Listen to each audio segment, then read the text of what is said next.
날씨가 좀 추워지기 시작하네요. 오늘부터는 진심직서에 대한 책을 가지고 저기 법회 때 이제 한 편씩 내가 설명해 드리려고 해요. 이 책은 잘 아시다시피 고려시대 그 보조국사 진울 스님이 쓰는 책이죠. 그 몇 가지 종류가 있는데 그 중에서 이제 진심직서라는 책이 가장 유명해요. 말 그대로 진심이란 말은 진짜 진실할 진짜에다 마음 진짜예요. 우리가 진심 그러죠. 보통 건 뭐 참마음, 본마음 이렇게 얘기하는데 본마음과 참마음이라는 게 다른 게 있는 게 아니고 우리말로 해석하면은 우리의 마음의 그 본성은 어떻게 생겼는가 이 말이에요. 본래 우리의 마음의 본래 모습은 그것을 직설하겠다는 말이에요. 직이라는 것은 삥삥 돌아서 설한 것이 아니고 곧바로 설명해 주겠다 하는 말이 이 진심직설이라는 얘기예요. 그때 그러니까 그 고려시대 때니까 상당히 이전 얘기인데 그때 어떤 말씀을 하셨는가 우리가 한번 되돌아볼 필요가 있어요. 지금도 보면은 고려시대만 또 못한 그 신행 생활을 하는 경우가 있어요. 근데 그 시대 때도 이런 말씀이 있었단 말이에요. 서론에 보면은 다 이 서론을 다 할 필요는 없는데 이제 질문하기를 뭐라고 질문하면은 불조 출두의 무법 여인이랬어요. 이제 부처님이 불조 출두란 말은 부처님과 조사 스님들이 그분들이 이 세상에 오신다는 말이에요. 오셔가지고는 무법 여인 그랬거든요. 한 법도 사람들에게 준 것이 없다 그랬어요. 그런데 우리는 상식적으로 알기에 서가모니 부처님이 태어나셔가지고 49년 설법에서 84,000 법문을 중생들 위해서 설했다고 그러죠. 그런데 84,000 법문의 사실 따지면은 딱 마음심자 하나 설명하려고 했다고 그랬죠. 그런데 마음심자를 곧바로 이것이 마음이다 하고 직지인심해버리지 않고 왜 49년간 빙빙빙빙 돌아서 했냐 이 말이에요. 왜 그랬냐면은 사람들이 못 알아듣니까 그랬다는 거예요. 이것을 반평교라고 그래요. 계단, 전교라고도 그래요. 초등학생은 초등학생 수준만큼 얘기해줘요. 고등학생 되면 고등학생 수준만큼 얘기해줘요. 이게 그 사람의 수준에 맞춰서 이렇게 얘기하다 보니까 세월이 오래 가고 양이 이렇게 많게 됐다는 거예요. 그런데 우리는 이제 성숙한 신도지요. 그리고 이미 이 동격 법문에 대해서 많은 법문을 들었기 때문에 빙빙 돌아갈 필요 있어요, 없어요? 여러분이 서해남에 올 때는 익히 아는 길로 곧바로 오면 되죠. 모르면은 저리 성산에서 여기 돌아와야 돼. 그럴 필요가 없다고 말이에요. 그런데 지금도 돌아가기를 좋아하는 사람이 있어요. 그게 이해를 할 수 없어요. 그때 당시 그래서 이제 보조 스님이 이런 얘기를 하셨을 거예요. 곧바로 가는 길을 아주 쉽게 얘기해 주면 안 들어. 그게 아니라는 거예요. 왜 그러냐면은 이제 불교 특히 진리라고 해가지고 부처님 말씀에는 뭔가 특별한 비법이 있을 거라고 생각해요. 보통 사람들이 생각하지 않는 길, 특별한. 그러니까 아주 쉽고 바른 길을 얘기해주면 안 믿으려고 해요. 안 믿어요. 그리고 또 한 가지는 뭐냐면 남들이 안 한 자기만의 특별한 걸 뭔가 갖고 싶어요. 그래서 남들이 전부 가면 나는 안 가겠다는 거예요. 나는 묘한 어떤 새끼를 위해서 가겠다는 거예요. 그걸 자랑으로 삼아요. 근데 그건 자기의 자랑일 수는 있겠지만 보편적인 진리는 아니다 이 말이에요. 그럼 부처님께서 49년 설하시기에 결론은 우리한테 가장 가까운 길은 우리 마음이 무엇이냐고 하고 싶어서 했던 거예요. 근데 못 알아듣니까 빙빙 돌아다녔어요. 여기서 보면은 그 부분에 대해서 설명을 하시는 거예요. 부처님과 조사 스님들께서는 이 세상에 나오셔서 사실은 한 법도 사람들에게 설해 준 것이 없다는 거예요. 그 다음에 뭐라냐면 지호 중생 자견 본성을 했어요. 다만 사람들에게 자기 스스로 자기 참마음이 무엇인가 보도록 했을 뿐이다 이거예요. 그러니까 여러분들이 자기가 누군 줄 알면 여기 올 필요가 있어요 없어요? 자기가 누군 줄 알면 부처님 법문 들을 필요가 있어요 없어요? 자기가 누군 줄 알면 불교 믿을 필요가 있다? 부처님 오실 필요가? 조사 스님들 오실 필요가? 우리가 조금 전에 막 그 칠정리 하면서 뭐 시방 세계 부처님 어쩌고 쭉 절했죠. 응? 왜 절을 한 거예요? 공양 올리고 복 받으려고? 재수한 그거 아니죠. 나를 알려고 하는 거예요. 그럼 나를 알면은 그분들이 필요 있다 없다? 필요 없는 거예요. 그런데 사람들은 그분이 필요하다고 해요. 그 심리를 살펴보면은 뭐가 필요하냐면 그분이 필요한 것이 아니고 그분이 뭔가 주실 물건이 필요한 거예요. 응? 우리가 이제 냉정하게 생각을 해보면 여러분들이 부처님 앞에 절을 한 이유는 부처님이 필요한 거예요. 저분이 뭔가 우리한테 줄 걸 필요하죠. 보통 사람들은 금은 보화나 이런 재물을 필요하고 아니면은 자기 가정의 행복 이런 걸 필요하겠지만은 그래도 성숙된 신도라면은 저분은 우리한테 무슨 얘기를 했냐 이것 좀 알고 있어야 돼요. 저분이 우리한테 한 법도 설명해 준 것이 아무것도 없어요. 우리가 이미 부처고 우리가 이미 그대로 완벽한데 우리한테 뭐 더 빼고 붙일 게 없다고 말이에요. 응? 그런 이치로 우리가 알려고 저분을 통해서 알려고 하는 건데 자꾸 저분한테 주라고 하는 거예요. 근데 여기서 보면은 부처님과 조사들이 이 세상에 와서 우리한테 아무것도 설한 적이 없어요. 다만 우리한테 요구를 하는 거 있어. 우리한테 바라는 게 뭐냐면 너희 스스로 그대들 스스로가 다 완벽한 부처님이라는 것을 알려주러 온 거야. 알려주러. 그럼 우리는 어떻게 해야 돼? 알아야 되죠. 근데 그분한테 달라고 해야 되겠어? 알면은 필요 없는 거예요. 그래 그걸 보통 표월지라고 그러잖아요. 그걸 뗏목에 비유하고 우리가 여기 오는데 표지판을 보고 저리 가면 되지. 여기만 알면 되지. 여기 서연암 오시면서 표지판 일일이 보고 오신 분 있어요? 소용없죠. 그게 표지판이라는 게 부처님과 부처님의 법문에 해당해요. 처음에 모르니까 알려주고 알면은 필요가 없다. 지금 요 얘기를 하려고 하는 거예요.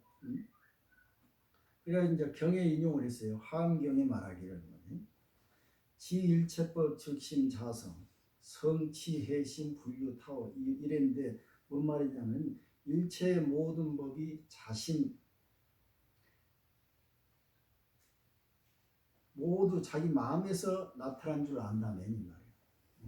일체 모든 법이 자기 마음에서 나타난 줄 안다면 비로소 지혜의 몸을 얻을 것이고 다른 방법이 있는 것이 아니다 이런 말이거든요. 그럼 지금 일체 유심조란 말 똑같아요. 여러분들 눈을 딱 뜨는 순간 뭐가 생겨요? 세상이 벌어지죠. 눈을 감으면 어떻게 돼? 그래도 좀 덜하죠. 아무것도 없어요. 우리가 뭐 보통 그래서 뭐 죽음 체험을 많이 하죠. 여러분 딱 눈 감고 지금 관 속에 들어있다고 생각해봐요. 뭐가 있어요? 마누라? 사시? 재산? 다 있어요? 없어요. 없는 거예요. 아무것도. 그러면 눈을 뜨니까 있죠. 눈은 왜 뜨는가요? 살아있으니까. 산다는 것은 마음이 있다는 거예요. 그래서 모든 것을 전부 더듬어 가지고 쭉쭉 귀납에 가니까 결론은 그놈이 마음이 있었다는 말이에요. 마음이란 게 다른 말로 하면 살아있다는 뜻이에요. 우리가 살아있으니까 그래. 그래서 깨달음이란 것도 우리가 눈 감고 죽어 있으면 필요가 있어요? 없어요. 바로 나중에 나오겠지만은 마음이라는 것이 있기 때문에 깨달음이 있다 이런 얘기예요. 그래서 마음을 깨달아야 한다 지금 이런 얘기예요. 환경이 이렇게 얘기했다는 거예요. 그러므로 불조 불경 인미창문자 그러니까 부처님이나 조사들께서는 우리들에게 글자나 형식에 빠지지 않도록 했던 것이다. 어떤 사람은 뭐저 금강경 깨나 뭐 우리가 지금 내 머리에 뭐 천수경을 자꾸 읽자고 하는 이따 나올 거예요. 회의가 그건 전부 글자예요. 형식이고 그런 것에 꼭 하지 않으면 안 되겠다고 생각하는 거예요. 그런데 미안하지만 안 해도 된다는 사람은 안 해도 되지만은 뭔가 지금 미심쩍은 사람들 아직 그까지 계단에 못 올라가는 사람은 꼭 해야 무엇이 될 것 같다는 사람이 있어.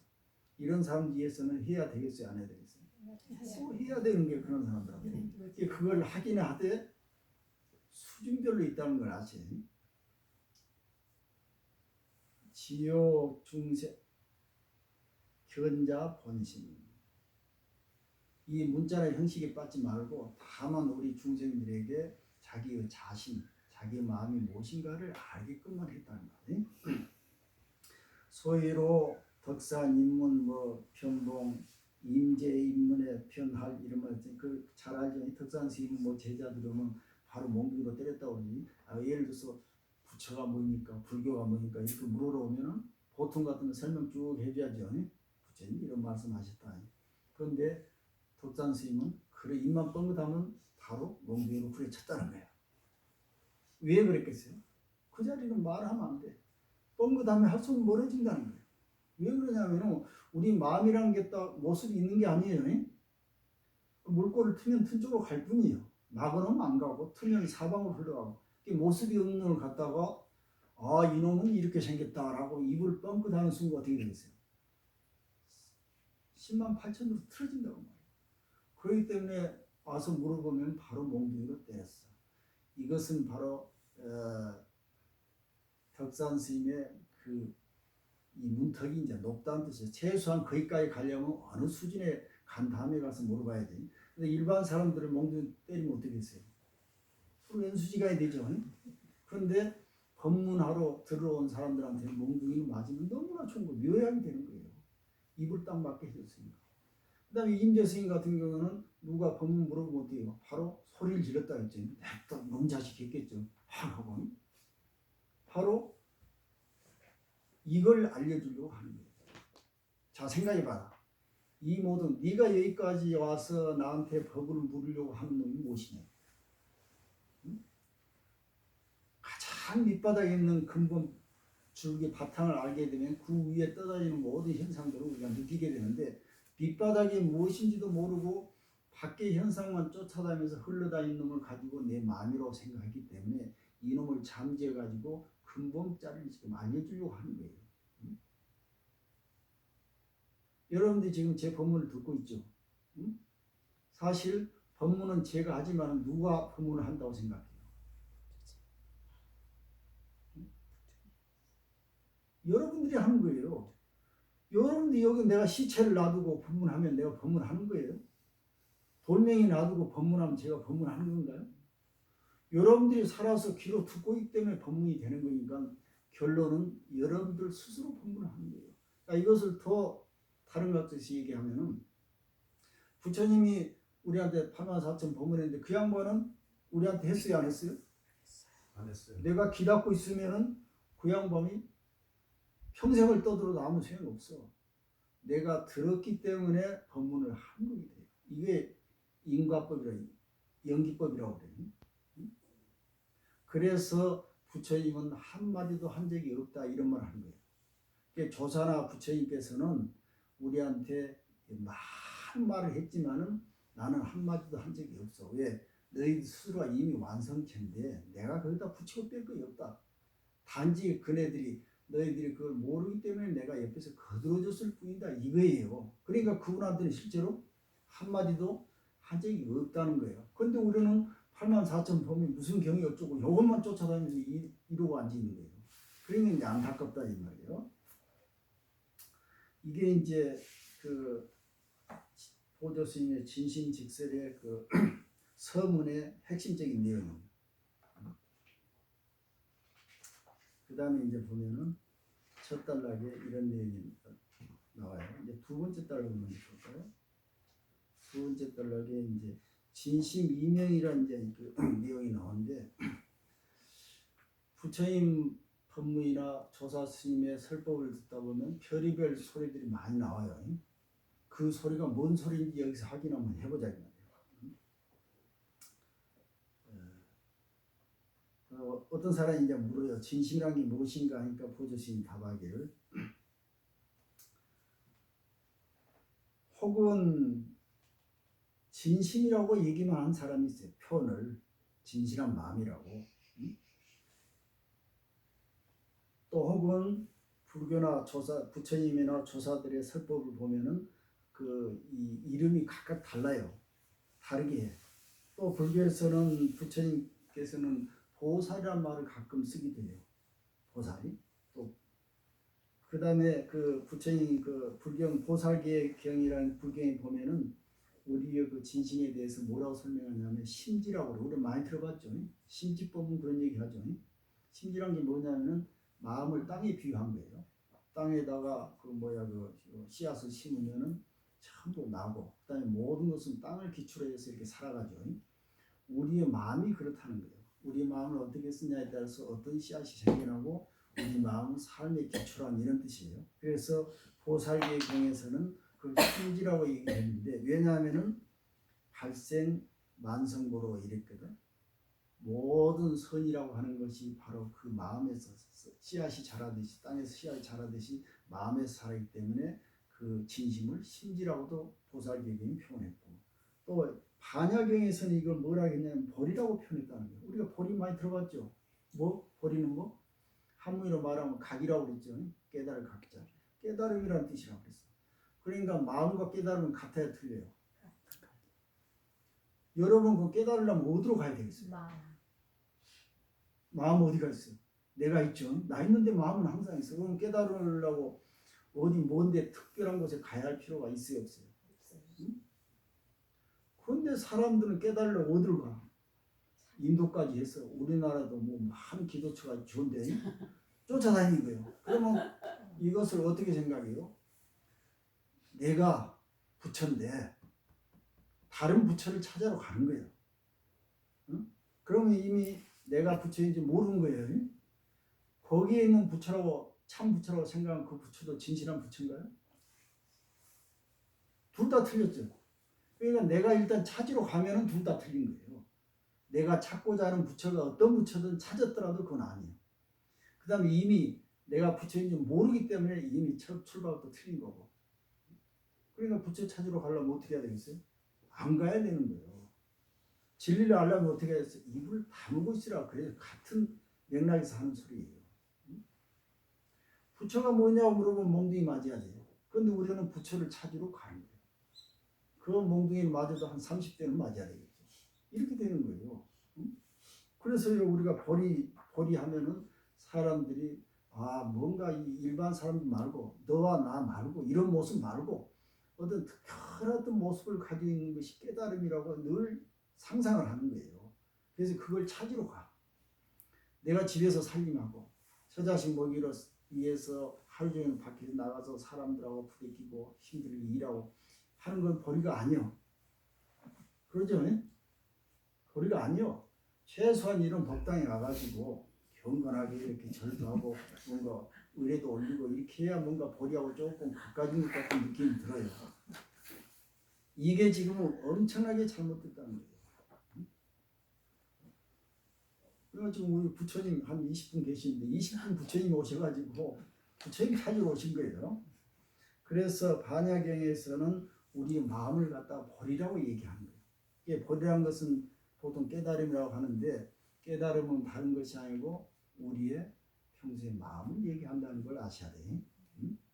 특별하거나 신비적인 것이 없어요. 왜 벌이라고 했냐면은 여각이책이라며 깨달음의 근본 바탕이 되기 때문에. 그러니까 다시 말해서 깨달음이라는 것은 우리 마음을 얘기하는 것이다. 이렇게 아시면 돼요. 누가 어디 가가지고 어디 히말라야나 어디 갔다가 깨달음을 얻고 왔다 가면은 우리는 웃어야 되는 거예요.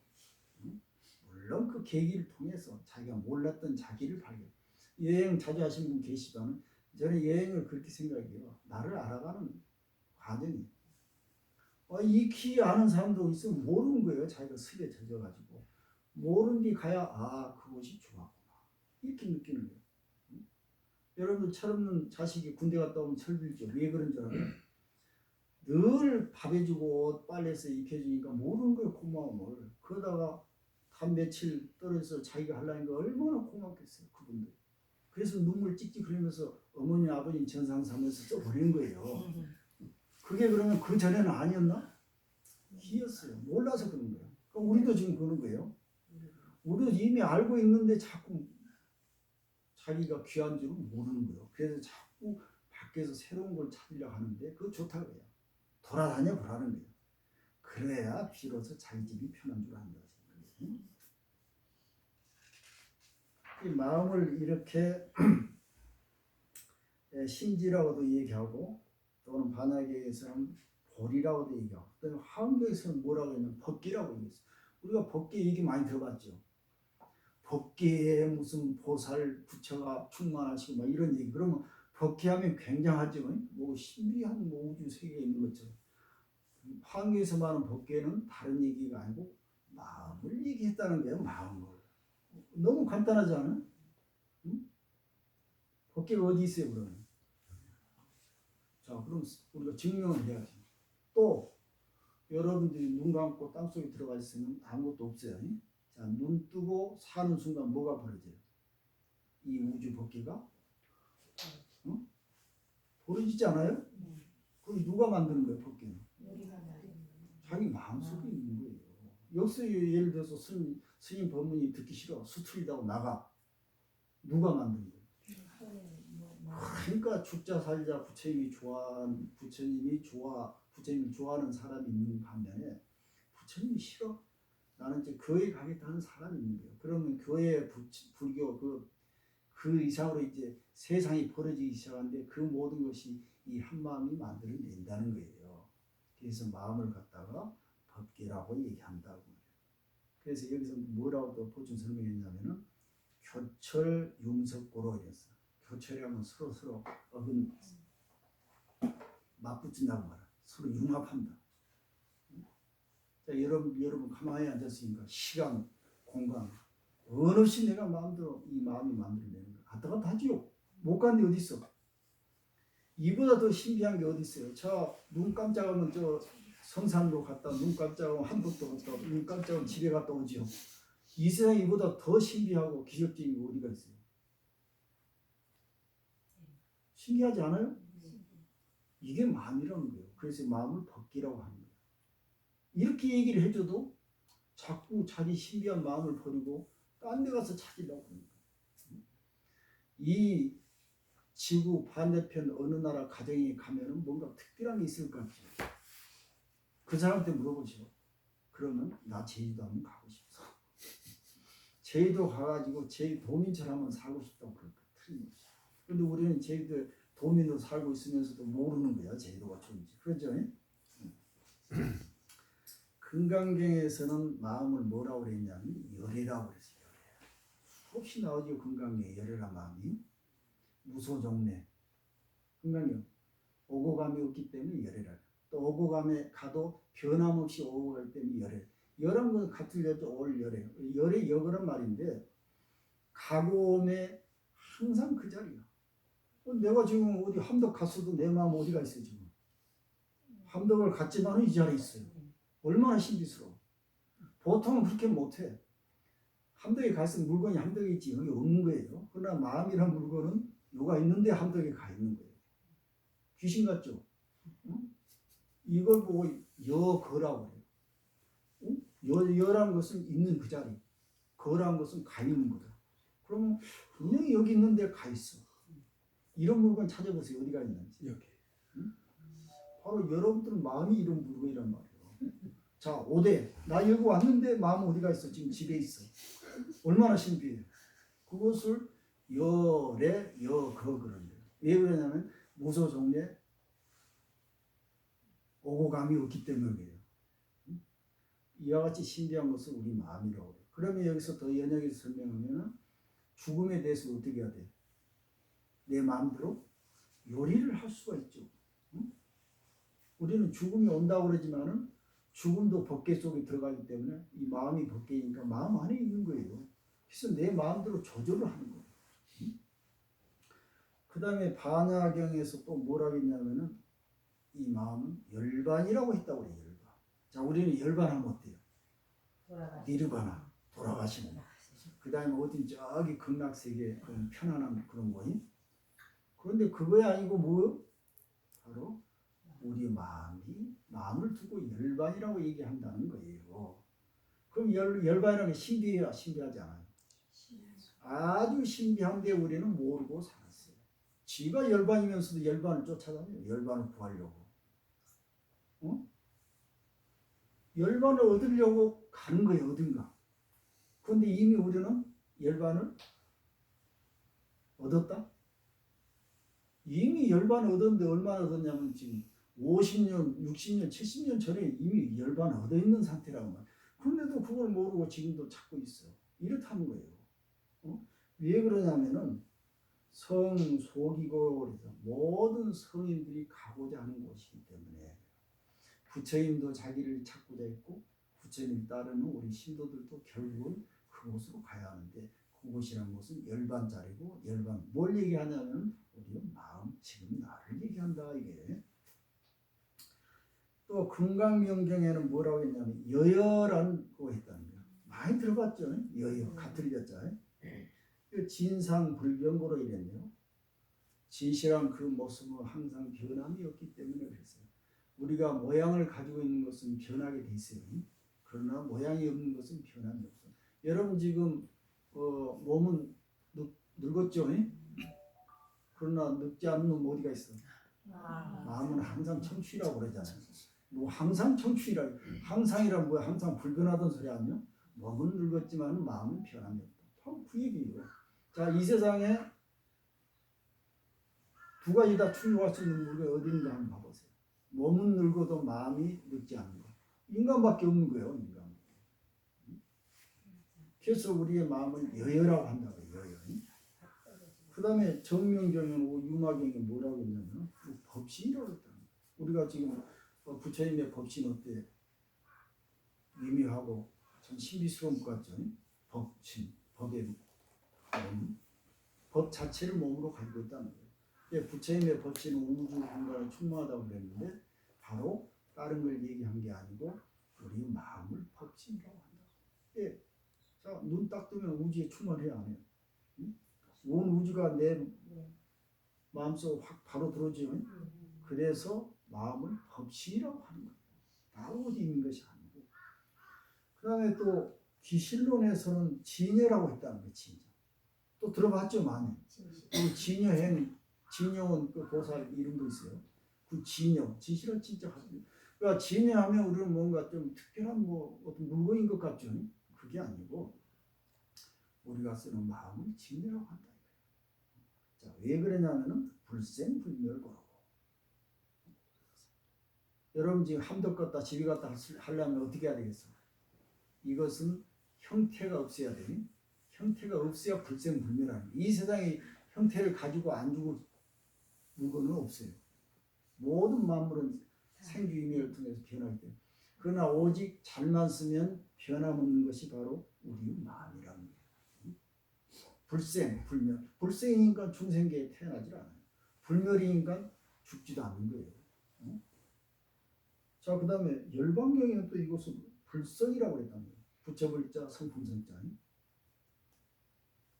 불성. 불성하면 뭐예요? 우리하고 상관없이 뭔가 특별한 게 있을 것 같죠? 부처님의 모습. 이게 바로 다른 게 아니고 우리 마음이 그렇다는 거예요. 그래서 설명하기를 삼신본체고로 법신, 보신, 화신 있죠. 부처님의 이 세 가지 형태의 몸이 몸의 근본 바탕이 되기 때문에 그렇다는 거예요. 화신, 보신, 법신 이 모든 것들의 결론은 우리 마음에서 나온다 지금 얘기해요. 아시겠죠? 예. 그 다음에 또 계속해요. 자, 원각경에는 이것을 총지라고 했다는 거예요. 총지. 총지라는 것은 중국 번역인데 원래 중국말, 인도말은 다란이라는 뜻이에요. 다란이. 알죠? 우리가? 뭐 신묘장구 대다란이, 무슨 다란이. 다란이라는 것은 다른 게 아니고 그 안에 모든 공덕이 다 갖춰 있다는 뜻이라는 거예요. 그런데 다란이가 다른 게 아니고 뭐예요? 우리의 마음을 다란이라고 한다는 거예요.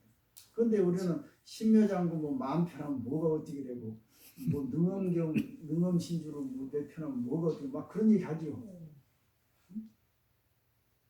그 밖에서 찾으려고 하는 거예요. 바로 다란이라는 게 뭐라고 얘기했어요? 여기서는 우리 마음을 다란이라고 한 거 아니에요? 왜 다란이라고 했어요?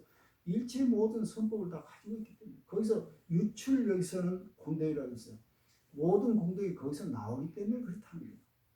그럼 여러분들 다란이 그 신묘장구 다란이라 하루에 10만 배 한 것이 낫겠어요? 내 마음자리 한번 쳐다보는 게 낫겠어요? 내 마음자리 쳐다보는 게 그런데도 다란이를 뭐 몇 번 하면 좋다더라 하면 여러분 솔깃도 한 거예요. 그게 뭐냐면 내 자식 버리고 남의 자식 내 자식을 잡는 거예요. 그걸 보고 도둑놈을 주스다 내 자식처럼 키운다는 거예요. 그럼 키우면 키울수록 내 재산 다 빼가는 거야. 자비심. 그러니까 여러분들은 다란이로 위험이 될수록 어떻게 되겠어? 내 진실한 마음의 다란이가 창고에서 술술술 빠져나가는 거야. 이게 밖에 돌아가면서 쫓아다니는 거야. 이거 뭘 얘기하냐면은 지금 내가 누차 말씀드리지만 여러분은 그 현재 있는 그 상태에서 그냥 완벽한 다란이란 말이에요. 모든 공덕을 이미 가지고 있어. 그런데 어떻게 하니까 내가 가난해졌어요? 왜 내가 괴로운 중생이 됐어요? 우리 잘 알죠? 남들하고 비교를 하니까 그렇다는 거예요. 아 그러면 싹 처음부터 부처님이 그 이치를 안다면 어떻게 해야 되겠어? 사람 처음 똑같이 만들지. 남자 여자도 없고 그냥 판에 박은 듯이 공장에서 찍어내시 딱 똑같이 만들면은 그때 이제 불만이 없겠어요. 그런데 그게 세상인가요? 근데 사람들은 똑같이 만들어 달라고 하는 거야. 나만 찍어더라고. 좀 찍어달라고. 그것이 비교하는 거예요. 너 이렇게 생겼으니까 나도 너처럼 생기겠다는 거예요. 그게 말이 안 맞는다고요. 그래 이미 우리는 다 그 자체가 이미 완성품인데 자꾸 뜯어서 딴 사람처럼 해달라고 하는 것을 비교한다고 그래요. 그러니까 그때부터 우리는 가난해지고 불행해지고 중생계로 들어가기 시작합니다. 그러면 내가 중생이 안 되고 풍부한 넉넉한 부자가 되려면 어떻게 해야 돼? 당연히 눈을 좌우로 돌리지를 말하고 말고 신들이 함께 하고 지금 현재 내 있는 모습 그대로가 완벽한 줄 감사히 생각하면 되는 거예요. 그런데 어떤 때 감사하냐면은 일이 잘못을 됐을 때 제일 그런 경우가 많아요. 내가 잘 나갈 때 눈에 뵌 게 없어. 딴 사람보다 잘 나가니까. 그때는 마음이 별로 안 편한 거예요. 내가 남한테 큰 뭘 당했거나 어려움을 당했을 때 나를 다 놔버렸을 때 그때 마음이 편한 거예요. 왜? 그때는 이제 돌아볼 것도 없어. 힘도 빠져가지고 그냥 놔둬버리니까 편안해진 거예요. 왜? 가장 본래 나의 모습에 가까운 시기거든요. 왜 그러냐면 딴 사람하고 비교를 안 하니까 눈을 돌리지 않으니까 그런 거예요. 그래서 절에 가면 여러분들 수행이라시고 막 육체적으로 힘들게 한 과외는 시키는 게 그거예요. 딴 생각 못 하는. 여러분들 뭐 절에 가 삼천대 하니까 마음이 편해지더라. 이런 소리 하는데 왜 편하겠어? 마음을 비웠으니까 마음을 네. 움직이지 않게 하니까 그래. 그 순간 힘 쭉 빼놓으니까 아무 생각 없어. 그러니까 저절로 어떻게 돼? 저절로 마음이 비어 부처가 되는 거예요. 저절로. 이런 이치를 알아야 되는데 절을 하니까 뭐 그랬다고 이렇게 하고 있어. 여러분 그 유명한 기도체 가서 열심히 한 3박 4일 기도하니까 뭔가 좋죠. 왜 그랬겠어요? 그동안이라도 마음을 내려놓는 3일, 3박 4일 정도 아무 생각 없이 열심히 기도했어. 열심히 기도했단 말은 자기를 놔버렸다는 뜻이에요. 이러기 때문에 마음이 편했다. 이걸 하세요. 근데 그건 이제 하수들이 하는 거고 진짜 뭐하려고 이 3박 4일 동안 거기 가지고 돈 내고 힘들게 시간 뺏기고 그러고 다녀? 내 집에 가만히 앉아서 그렇게 할 수 있으면 어떤 쪽이 좋겠어요? 집에서 그래서 그것이 이제 이 근기의 이 단계가 그래서 있다는 거야. 최하근기는 자기 힘으로 안 되니까 남의 힘을 빌려야 돼. 근데 그런 모습들을 수단을 빌려가지고 써야 돼. 그런데 제대로 상근기라면 그런 거 필요 없어. 내 혼자 그 자리에서 하겠다는 거야. 이게 동격법문이에요. 그 자리에서 할 수 있어. 만약에 이런 근기가 안 되면 그래도 그런 도구를 찾아서 하는 것도 좋아요. 그 다음에 뭐 승망경에는 열애장이라고 있다는 거예요. 열애장. 열애장이란 뭐냐면 열애는 똑같고 장이란 창고란 말이에요. 열애를 가물이하고 있는 거예요. 열애. 부처를 쟁여놨어. 부처를 쟁여놓은 창고라고 하면 되겠군요. 한 부처가 아니라 우리가 말하는 뭐 시방 삼세 모든 부처님을 다 한 창고에 쟁여놨어. 그게 어떤 창고? 여러분들 마음이 그런 창고라는 거예요. 얼마나 좋아요. 응? 모르니까 자기 창고에 있는 줄 모르고 쫓아다니는 거야. 부처 찾으러. 여기서 음복 함석고로 같은 소리예요. 내 마음속에 모든 부처가 있기 때문에 어떤 요의병에는 이런 말 원각이라 해서 원각계 이런 말인데 이걸 원각이라고 됐다니. 원이란 건 완전한 깨달음이. 완전한 깨달음이니까 원각이란 게 또 다른 거야 아니고 우리 마음을 원각이라고 한다는 말이야. 응? 유시로 이제 결론적으로 말하기를 그러기 때문에 수선사 유신계례 송나라 때 그 연수선사가 지어놓은 유신계례라는 책이 있어요. 그 연수 영명 연수선사 누구냐면은 뭐 하루에 뭐 연부를 10만 배씩 했다는 거예요. 10만 번씩 나방 답으로 10만 번 정도 하려면 몇 시간 해야 되는가 궁금해서 명나라 때 그 저기 우리가 연지 스님이 자기가 한번 해봤다는 거야. 도대체 10만 번을 하면 몇 시간 해야 되나? 자기가 해보니까 딱 밥 먹는 시간하고 조금 자는 시간 외에 하루 종일 해야 10만 번 되더라는 거야. 그러니까 평생을 10만 번 연부를 했다는 그 유명한 연수 선사가 있어요. 그분의 지어놓은 유신결에 이런 소리가 있어요. 일법 천년 천명 응연 이포 이랬어요. 뭔 말이냐면 하나의 법이 1000가지 이름이 있다는 거예요. 자, 하나의 법은 우리 마음을 얘기해요. 이 마음을 가지고 1000가지 이름이 생겨났어.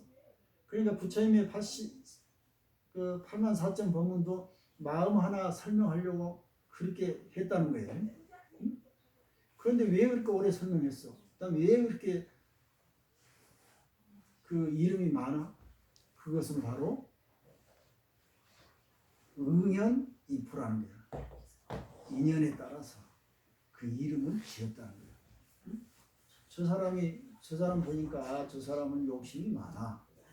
욕심이 많으니까 저 사람 병을 고쳐주려면 마음을 그냥 마음 얘기해서는 안 되고 욕심은 밖에서 부리지 말고 이 마음에 다 보배가 있으니까 열애장이라고 그러면 얘기하자 이렇게 하면 되겠죠. 네? 열애장 그 다음에 아까 그 원각에서 말한 총지 그래 마음은 총지라고 얘기하자 해서 총지로 설명해 주는 거예요.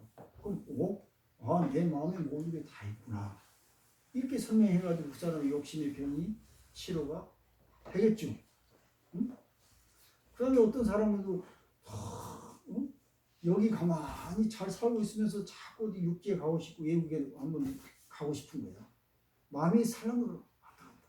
이런 사람은 또 어떻게 설명해야 되겠어요? 열애라고 설명해야지. 그래. 너는 가만히 있어. 온 우주를 다닐 수 있는 그 마음이 있지 않느냐. 이렇게 해서 같은 마음인데 혹여 어떤 사람한테는 열애라고 설명하고 어떤 사람한테는 열애장이라고 설명하고 이렇게 해준다는 거예요. 그러다 보니까 마음은 하나의 물건인데 설명하다 보니까 1000개, 10,000개 이름이 생겨났다 그거예요. 그냥 이해가 되죠? 네. 자, 그래서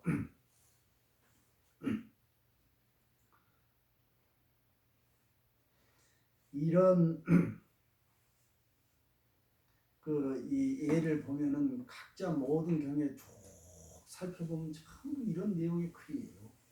일일이 여기서 다 구체적으로 이용해서 설명할 수 없다. 지금 이게 바로 진심 이명이란 그 단락에서 나오는 그 진호스님의 설명이에요. 그럼 소위 그 보조 국사죠. 한 나라의 임금 스승 역할을 했던 분이 거짓말 하겠어요? 그런 분이 불교를 제대로 못 봐서 이런 소리 하겠어요? 결론은 내가 제일 부자다 이거예요. 자, 그럼 이렇게까지 설명했으니까 여러분이 여기서 부자가 아닌 사람 손 들어보세요. 내가 제일 가난하다고 생각하는 사람 손 들어보세요. 내가 제일 불행해. 내가 제일 힘들어. 이런 분 한번 손 들어보세요.